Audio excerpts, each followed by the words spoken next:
So at this point, the predators are going from being quite good sportsmen to being dicks, really. Yeah, so it's not better than Predator 2.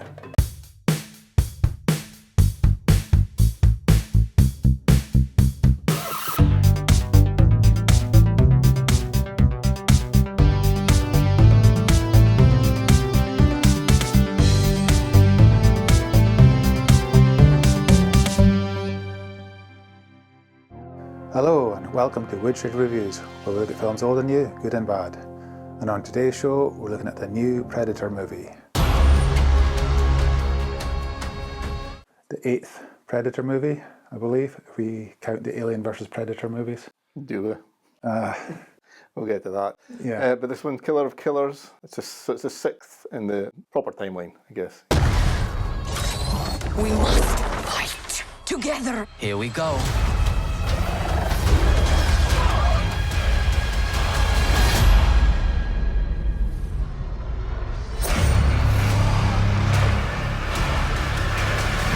But this is a slightly different one, being an animated feature film. Yeah, something different. And the same director, Dan Trachtenberg, who did Prey, and is also doing Badlands. So he's kind of taken over the Predator franchise I guess so. in the way that Ridley Scott took over Alien.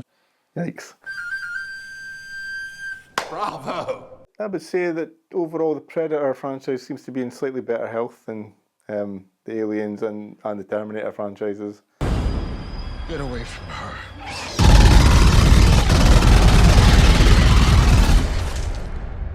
You bitch. My past has caught up with me. And I won't be back. It's a very good point, actually, yeah. Prey was nice, it revitalised the franchise.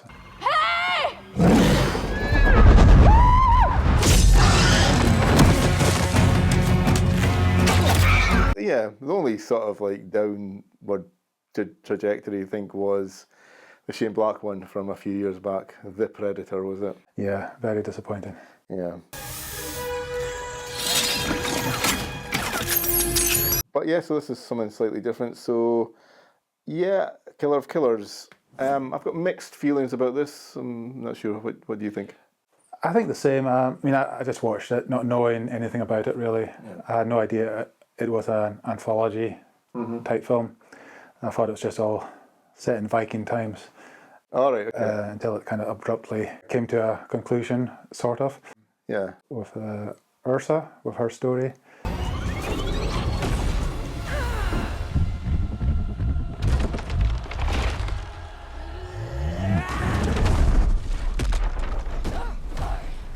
Yes, that's the first act, isn't it? Yeah. It's sort of 3 different timeline stories, and then they're tied up at the end with a 4th part. Which brings together the 3 survivors, or the 3 predator killers. So yeah, it's a sort of what would happen if a predator was in ... Viking times for the first segment.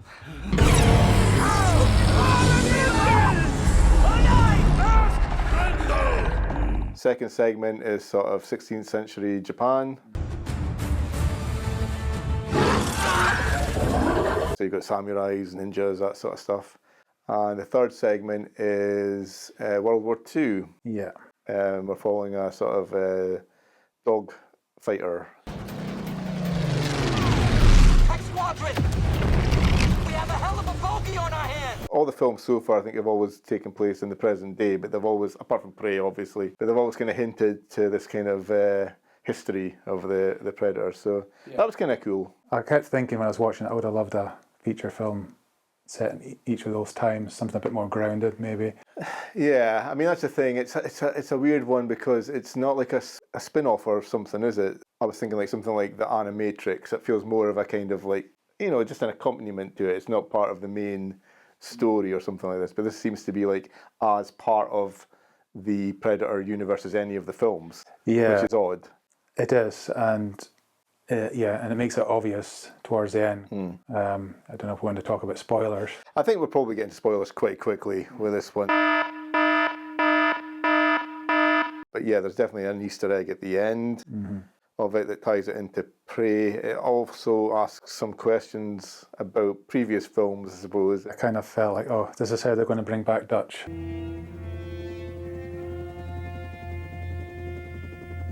Animation, probably. Yeah, that would be a way to do it, I guess. Yeah. So I suppose my feeling about it overall is what's that phrase? That a chain is only as strong as its weakest link, I suppose. And there's sort of four links, if you like, in this. And for me, there's a couple of strong ones. There's one that's okay. And then, unfortunately for me, the last section is probably my least favourite. And it kind of lets it down a little bit for me. You're talking about the final? The finale section. Okay, yeah. Yeah, I kind of felt that was probably my weakest sort of point. I quite like the Viking part. I thought the Japanese section was my favourite. I thought it was really nice. It was like a silent movie, wasn't it? Yeah, wordless mostly, wasn't it? Yeah, I thought it was really good, really entertaining. Yeah.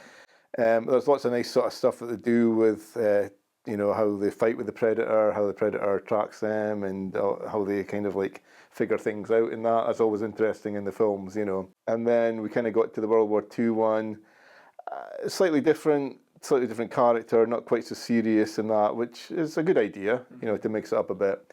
It maybe was a little over the top with the action and stuff.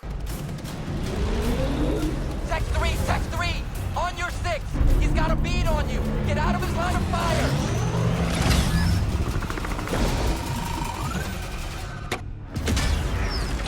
I quite like the idea of like a Predator going about it a bit differently, and he's like, I'm just, there's all these things flying about in the air, I'm going to just kind of start picking them off. Yeah. But yeah, did it quite work? I'm not sure if it did for me. I don't know what were your feelings? Like you, I think the Japan segment was my favourite. Yeah. The Viking section was pretty good. The female Viking, kind of quite a rare thing, I would imagine. Yeah, definitely rewriting history a little bit there. Yeah, kind of going into folklore territory there. Yeah, but it's fine. It wasn't overbearing or kind of obnoxious or anything like that, and it was kind of like all well done and stuff. Classic stories that were each of them was, tales of revenge or brotherly rivalries and stuff like that. Yeah, and they all kind of lose something, don't they?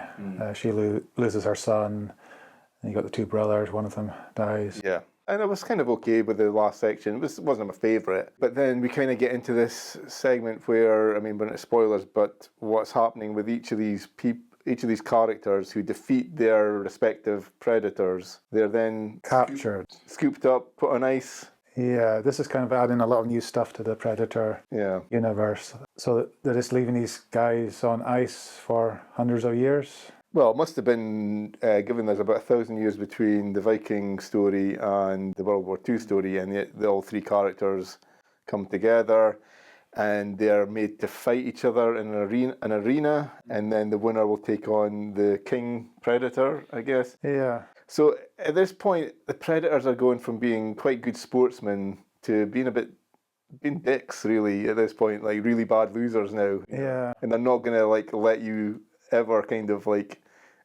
get away with this, Yeah. And it kind of feels like it spoils that a little bit, because it's like, I love that bit in Predator 2 when all the Predators kind of arrive and Danny Glover's character's like what? And then they're just like, yep, you defeated him fair and square. Yeah. And they give him a little trophy and stuff. Take it. I thought, cool, but now I'm assuming that Harrigan and Dutch from the first film are all on ice somewhere waiting to be thawed out. Yeah, I imagine so, which is not so cool. Holy not again, shit!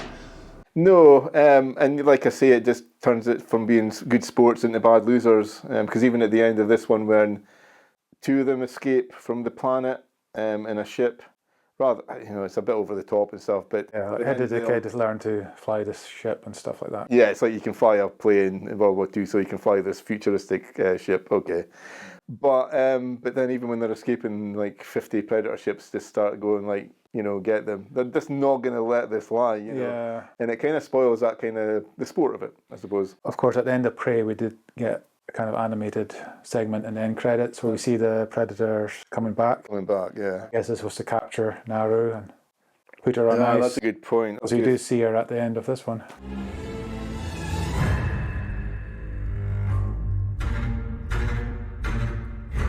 She's in one of the cryo chambers, and was there a xenomorph in one of them? Yeah, there's some sort of Something weird like alien that, thing, yeah.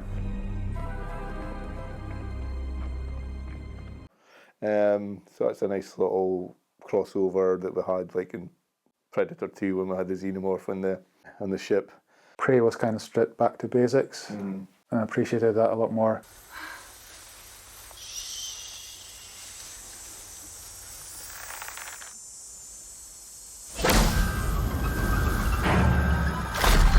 You know, the best film that did that was Predator 2 for me. It added a little bit more to it. Didn't, not too much, but just a little bit, you know, and some new tech and stuff. And that was all kind of cool. Whereas in this one, the tech as well, each of the Predators are quite different. There's different species of Predators now, isn't there? Yeah. We got that feeling in a couple of the movies, I think. Yeah, the Shane Black one, I remember a giant predator. I can't quite remember what the story was. I can't really keep track of this anymore. It's now starting to get to that sort of way where you start to kind of go cross-eyed a little bit and you're trying to keep up with it, and it's never a good sign.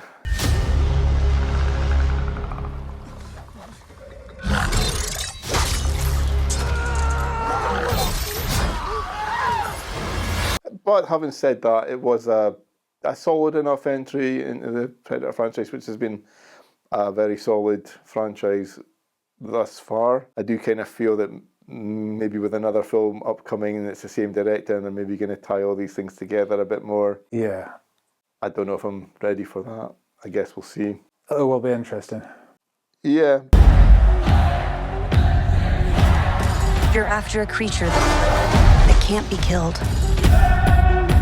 The definitive apex predator. I could help you.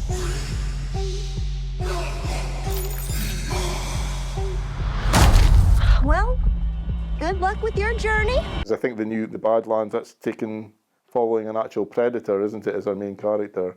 Okay. I think it's like a sort of what would be the word, a rogue predator or something like that. Yeah. It sounds like it might be a team-up Alien versus Predator style, something along those lines. It can only be as good as Alien versus Predator 2. The high point of the franchise.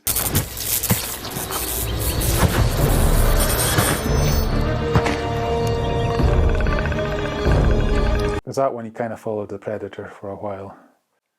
In Alien versus Predator Requiem. If you can kind of make out what's happening. Yeah, I'm sure. It's been a couple of years since I've watched it, so I can't quite remember. I think I'll go right in the nose with 3 logs for this. I did really like the Japanese section and the Viking section as well. I just kind of found the last section a bit too unbelievable. I think the main character from the World War II one was a little bit like woohoo for my liking. Yeah. Which is a nice contrast to the other 2 characters, but Because they're quite serious. yeah, and that's a nice, but it's too much the other way, you know. I pray you bloody your spear tonight. You are ready now. I agree with you. 3 logs as well. There's a lot to keep me entertained. Over the top violence.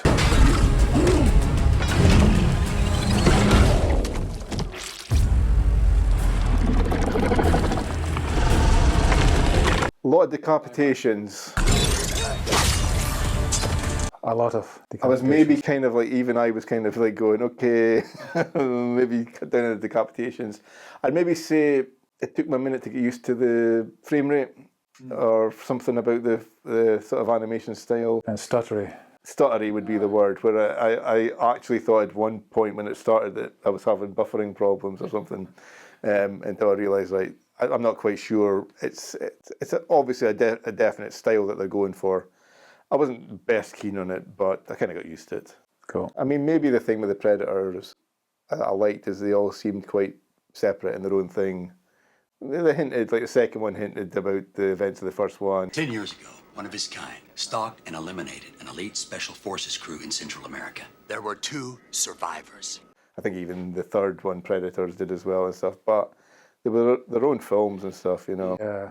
And that was maybe one of the strong points of the series. But I thought it was the strong point of the Alien films as well. It was always a new director. As soon as like one person takes over a bunch of films, they kind of lose it a bit. yeah, so because this Dan Trachtenberg is going to have done 3 for 3 at this point, like so. Yeah, I mean we'll reserve judgment because, like we say, Prey was pretty decent. This was pretty decent. Just some reservations, I suppose, going forward. Right, so we'll just bring up your ranking here. Oh, a Predator ranking. Yeah, so you, at the bottom of your list was Alien versus Predator Requiem. Was this film better or worse? It's definitely better than that, yeah. And it's definitely better than the Shane Black one. The Predator, yeah. And I'd say it's probably better than Alien versus Predator. Although I do have a soft spot for Alien versus Predator. It is not great, but you know, guilty pleasure, I suppose. So I'll nudge it above that, but no higher. Yeah, so it's not better than Predator 2. Definitely not. No, it's definitely not better than Predator 2. And I probably did rank Predator 2 a little bit lower there, but I do kind of like go round a bit with Predator 2. I love parts of it, and then other parts it's maybe I realise it's not the best film ever, but it's a lot of fun. Here's your ranking. Oh yeah. Well, it's definitely better than The Predator. Yes. Predators. You weren't a fan of that one, were you? I do quite like it, but yeah, it's quite low on my list. It's a tricky one, actually. Okay. I think I prefer Predators, so Okay, so yeah, so it's quite low. quite low down. But that's sort of, I mean, it's still a solid film, so it shows you how good the Predator franchise is in comparison to some of its cousins. So, right. That's us. So that's us rated and re-ranked the Predator films. Predator Killer of Killers. Did we get it right about that film? Let us know what you thought, and we'll see you in the next episode. See ya.